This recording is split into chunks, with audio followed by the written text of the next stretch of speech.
Hello guys, कैसे हैं आप लोग। आई होप सब अच्छे होंगे। आज का ये वीडियो इस कोट से शुरू करते हैं। बाजार गिरते हैं लेकिन गिरावट ही भविष्य की तरक्की का बीज होती है, तो धैर्य बनाए रखिए। मैं ये इसलिए बोल रहा हूँ क्योंकि अभी मार्केट कुछ दिनों से गिरते ही जा रहा है। तो अगर मैं निफ्टी देखूं तो ये पीक पे लगभग 26 सितंबर को था। उस दिन 26,216 पॉइंट पे था और आज देखिए तो मार्केट 23,453 पॉइंट पे है। इसका मतलब कि लगभग 3,000 पॉइंट निफ्टी नीचे आया है और एक महीने में रिटर्न -5.63 है। उस हिसाब से मेरा पोर्टफोलियो भी बहुत नीचे गया है।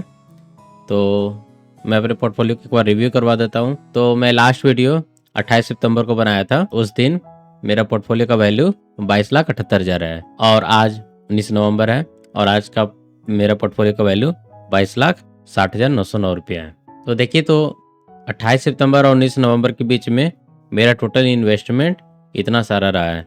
इसका मतलब 1,27,500 रुपये का मैं इन्वेस्ट किया हूँ ये दोनों डेट के बीच में। तो आपको क्या दिख रहा है यहाँ पे, इवन दो मैं इन्वेस्टमेंट किया हूँ 1,27,000 का, लेकिन मेरा पोर्टफोलियो 28 सितंबर से भी नीचे है।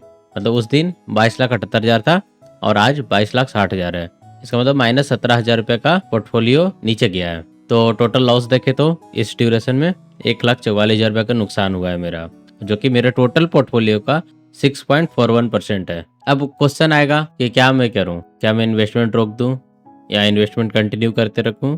तो मैं जहां तक कि देखा हूं कि जब भी मार्केट नीचे आ जाता है तो लोग पैनिक होते हैं और लोग इन्वेस्टमेंट या तो निकाल लेते हैं या स्टॉप कर देते हैं। लेकिन ये सही समय होता है मेरे हिसाब से इन्वेस्टमेंट और बढ़ाने का, क्योंकि मैं 2020 का डाउन देख चुका हूँ और उस समय मेरे मतलब दोस्त लोग थे वो अपने इन्वेस्टमेंट को विड्रॉ कर लिए थे, लेकिन मैं कभी नहीं किया था। और आज देखिए तो आज उस समय का पोर्टफोलियो और आज का पोर्टफोलियो में आसमान जमीन का अंतर है।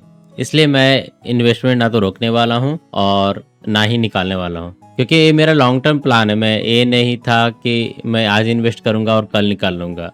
ये मेरा लगभग 10 साल 15 साल का आगे का प्लान है। तो I will continue the investment. और जैसा कि आपको पता है कि मैं ये पोर्टफोलियो इसलिए ट्रैक कर रहा हूँ ताकि अगले 6 सालों में मैं 1 करोड़ रुपए का पोर्टफोलियो बना सकूं। अगले 6 साल मतलब कब, तो मुझे कंप्लीट करना है 2029 में। तो 2029 दिसंबर तक मेरा पोर्टफोलियो का वैल्यू 1,05,000 का होने वाला है। तो पहले मेरा 2024 का रिटर्न लगभग 22% आता था। अभी मैं इसको कम करके लगभग 15% कर दिया हूँ, क्योंकि मुझे पता है कि इन्वेस्टमेंट अभी नीचे जा रहा है और रिटर्न भी कम हो रहा है। तो इसलिए मैं इसका एक्सपेक्टेशन कम कर दिया हूँ 15% तक। तो उस हिसाब से मेरा नवंबर में एक्सपेक्टेड था कि 23,67,000 का पोर्टफोलियो हो जाए, लेकिन वो होते नहीं दिख रहा है। क्योंकि यहाँ देखिए तो 22,60,000 रुपये का अभी पोर्टफोलियो है और 23,67,000 नवंबर के एंड में मुझे तो बहुत मुश्किल लग रहा है। तो इसलिए रेट ऑफ रिटर्न को मैं 10% के लगभग कर दूंगा। फिर भी अगले 6 सालों में या 5 सालों में मेरा पोर्टफोलियो 1,03,00,000 का होने वाला है, इस परसेंटेज के हिसाब से भी। तो देखते हैं, क्योंकि फ्यूचर तो कोई जानता नहीं कि कैसा मार्केट टर्न देगा, क्या देगा, बट लेट्स सी। और ये मेरा डे वाइज ट्रैकर है। तो जो पहली बार वीडियो को देख रहे हैं तो उनको बता देते हैं कि मैं 30 मई से वीडियो बना रहा हूँ और 30 मई से मेरा पोर्टफोलियो का वैल्यू ऐसे करके बढ़ा है। तो 30 मई को मेरा पोर्टफोलियो का वैल्यू 16,97,000 था और धीरे धीरे ग्रो करते हुए आज 22,60,000 पे पहुंचा है। तो लगभग 6 महीने में मेरा पोर्टफोलियो लगभग 6 लाख रुपये बढ़ा है। तो चलिए मैं अब अपने लाइव पोर्टफोलियो को दिखा देता हूँ।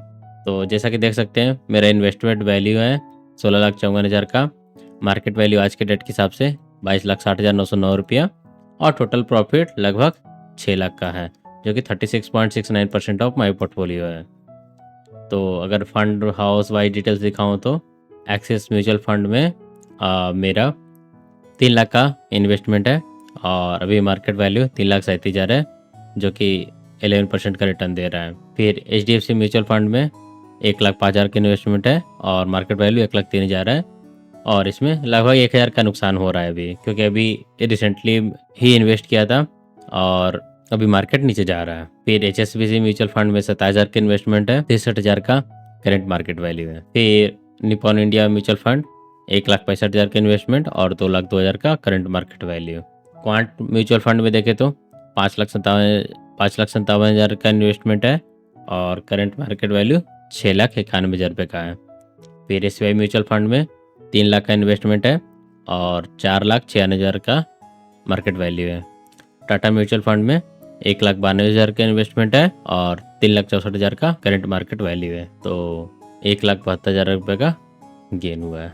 ये रहा मेरा टोटल पोर्टफोलियो जो कि आपके सामने लाइव है। और अगर आपको और कोई डिटेल चाहिए होगा तो कमेंट सेक्शन में ज़रूर बताएं और मुझे खुशी होगी कि आपको किसी भी चीज़ में हेल्प कर सकूं। चलिए आज के लिए इतना ही। Thank you for watching. Please like share and subscribe to my channel.